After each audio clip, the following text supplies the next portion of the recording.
Well, in my younger days, I did not get to know my father really well, and he never spoke to me about my ancestry at all.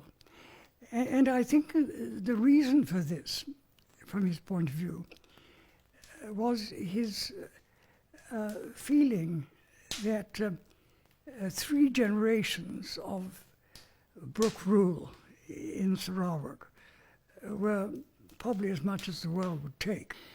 Now the situation is very interesting because the British government, one can understand, always had a problem with the Brooke family because they first of all had been asked to recognise a British subject as the ruler of a foreign country, which was unprecedented and which they had never done, and which they didn't do until they were actually pushed into it.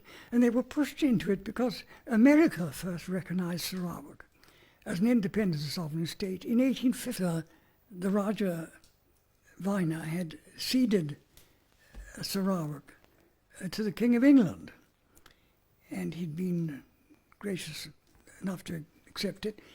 And I was rung up by the press, and that was the first I'd heard about that particular situation. My father hadn't, and the people of Sarawak certainly hadn't been consulted. And I was asked sort of what my response was to that, and I said, well, I hadn't heard about it before, and my father hadn't, the people of Sarawak hadn't, and I would fight tooth and nail to ensure that they were properly consulted about whatever government they were to have after the war, after they'd been liberated.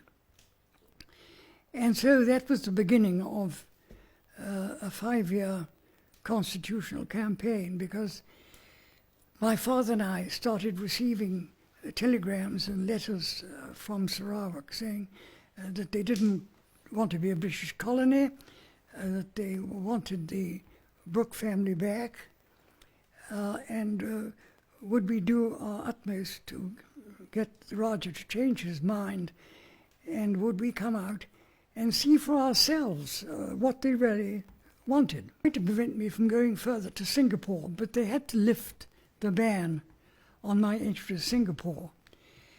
And but they maintained it on Sarawak, and they maintained it for 17 years when I was banned under this undesirable persons enactment. There was this extraordinary, I would say, spiritual affinity between my family and